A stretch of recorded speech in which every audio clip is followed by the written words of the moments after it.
The fire started at 11:47 p.m., though no one would remember the exact minute later.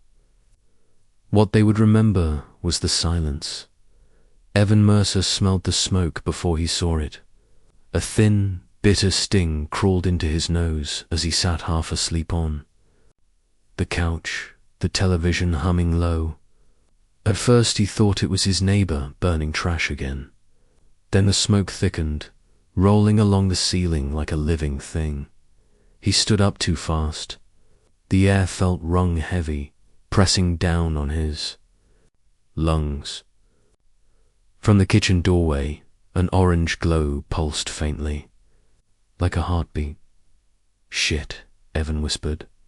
Flames licked up the side of the cabinets, moving far too slowly, as if savoring the wood. He grabbed his phone with shaking hands and dialed. "Emergency services." It rang and rang.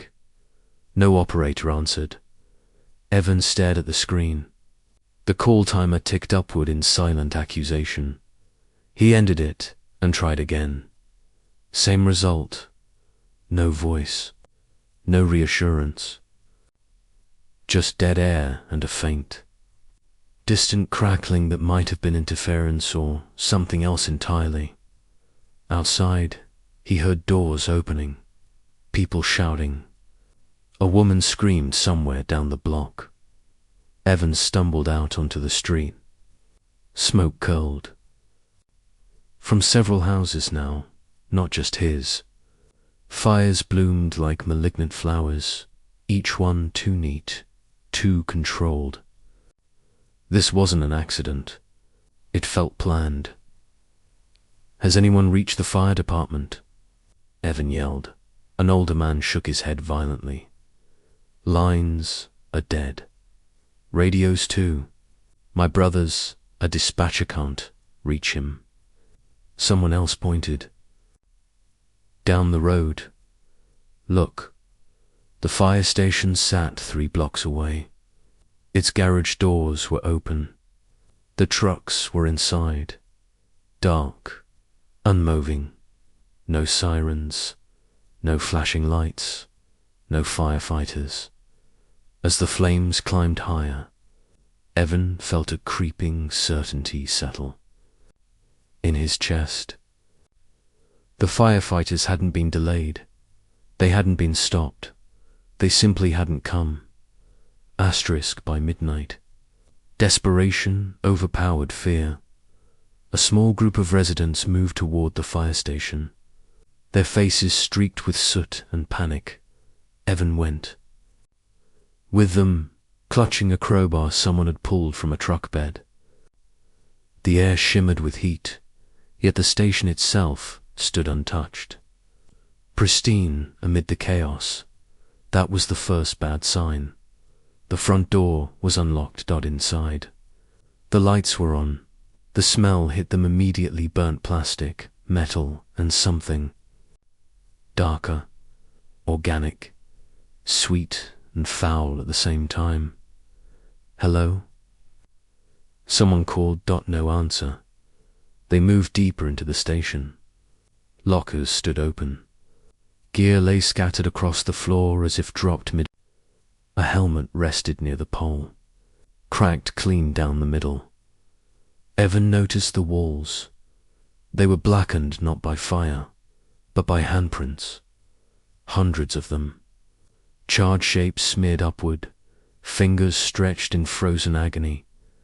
A low sound drifted from the back dart, not voices. Breathing, they followed it to the sleeping quarters. The door was half closed. Evan pushed it open. Every firefighter was there. They lay in their bunks, unmoving, eyes wide open. Their skin was scorched but not burned through, as if they'd been cooked slowly from the inside. Mouths frozen open in silent screams. One of them twitched. A woman gasped. Someone ran. The twitch became a shudder. Then another body moved, and another. The firefighters sat up in perfect unison. Their eyes were black. and they smiled. Asterisk the thing. Wearing, the firefighters rose from the bunks and stepped forward, joints cracking like burning wood. Their voices came out layered, distorted, as if something else spoke through them. "We answered every call," they said together. Outside, the fires intensified. Flames bent inward, leaning toward the station as though drawn by gravity. Evan backed away, heart hammering. "You let it in," the thing continued. "You fed it. Now it needs warmth."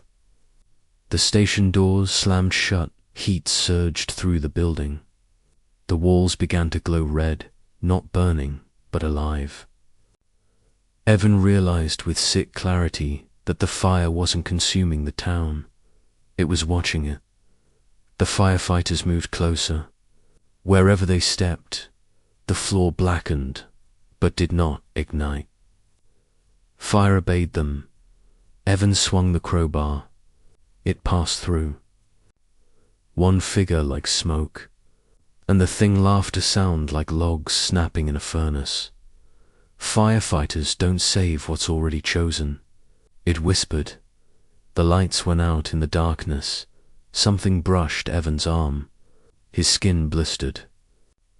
Instantly, he screamed and ran, smashing blindly until glass shattered and cold air rushed in.